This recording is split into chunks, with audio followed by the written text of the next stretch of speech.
Cada cristão deve ser o fator de união entre as pessoas. Olá, paz e bem, hoje, sábado, dia 13 de abril, dia em que Deus nos presenteia com o dom de sua graça e sua bênção, para vivermos um dia abençoado e feliz. Eu te louvo e te agradeço, Senhor, por mais um dia de vida. E no início desse dia venho pedir-te saúde, força, paz e sabedoria. Quero olhar hoje o mundo com os olhos cheios de amor, ser paciente, compreensivo, manso e prudente. Quero ver além das aparências teus filhos como tu mesmo os vês, e assim não ver senão o bem em cada um deles. Fecha, Senhor, os meus ouvidos a toda calúnia, a toda maldade.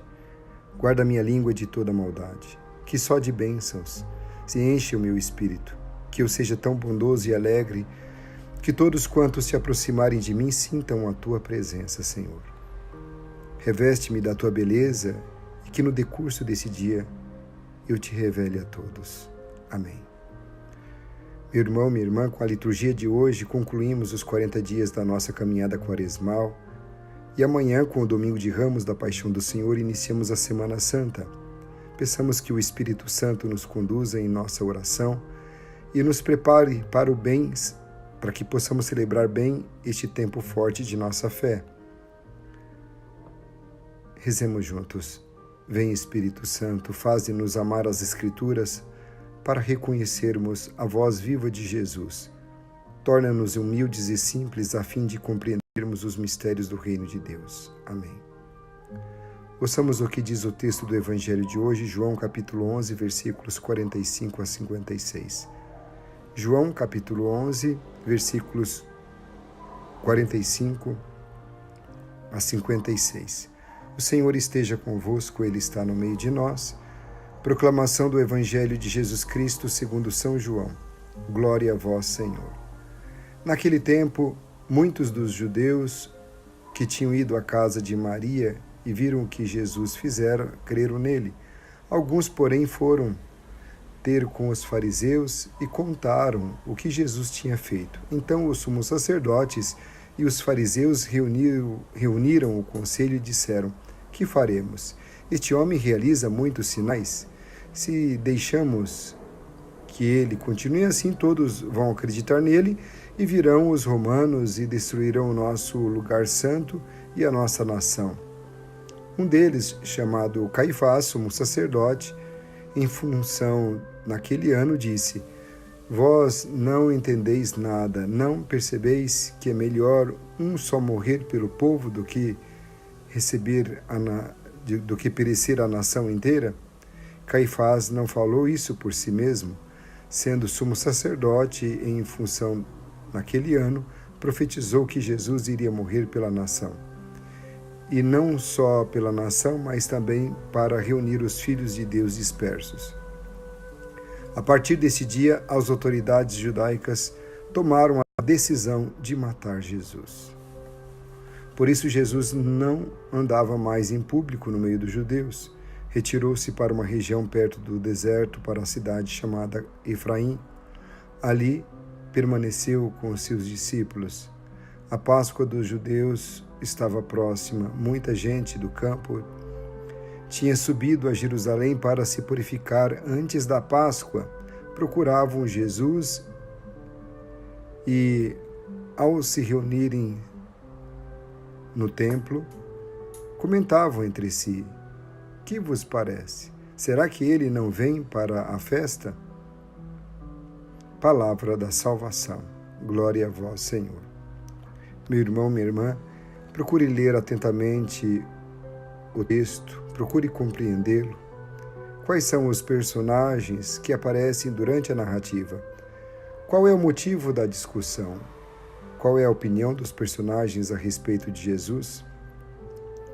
Quais palavras chamaram mais sua atenção durante a leitura?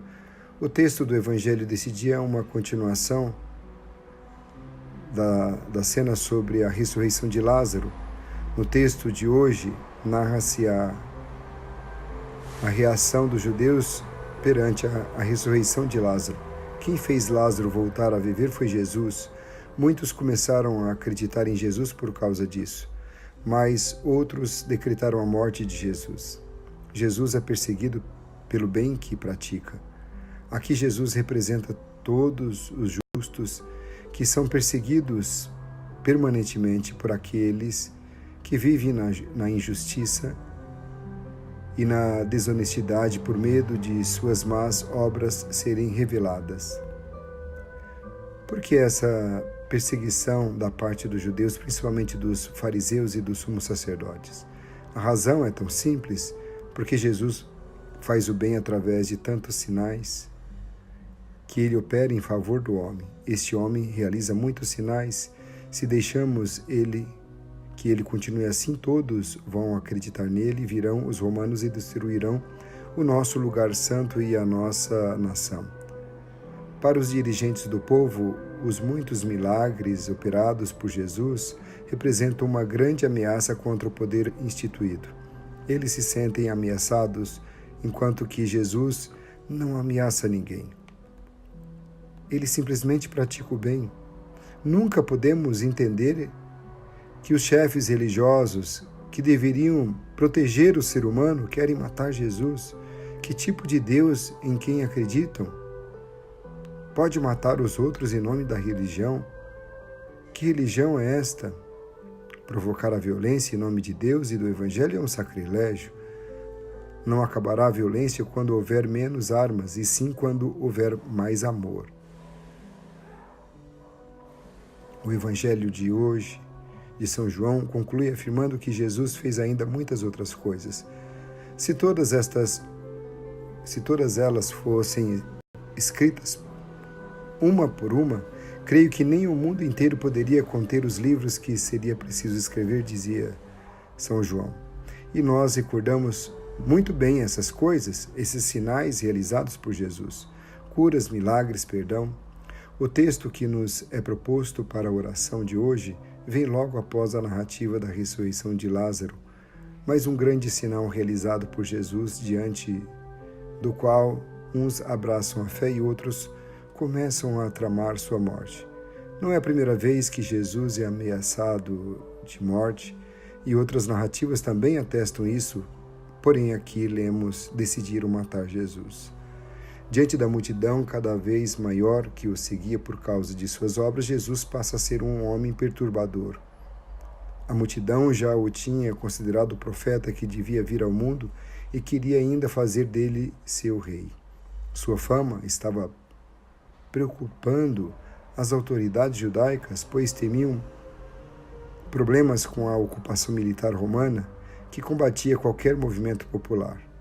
Se deixarmos que ele continue assim, todos vão acreditar nele. Os romanos virão e destruirão o nosso lugar santo e a nossa nação.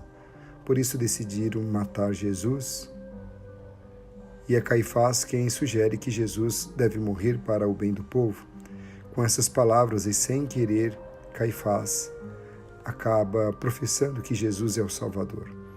Jesus então se retirou com seus discípulos para Efraim, região ao norte de Jerusalém. O que o texto diz a você hoje? Qual face de Jesus o Evangelho lhe revela? Quais sentimentos o texto desperta em você? O que o Evangelho de hoje tem a dizer às diversas realidades vividas pela humanidade atualmente? O que o texto lhe pede? Estamos já nos aproximando da Semana Santa, e é próprio que a liturgia nos insira cada vez mais no mistério da vida, paixão, morte e ressurreição de Jesus. É o tempo propício para refletirmos sobre a vivência da nossa fé no seguimento de Jesus Cristo.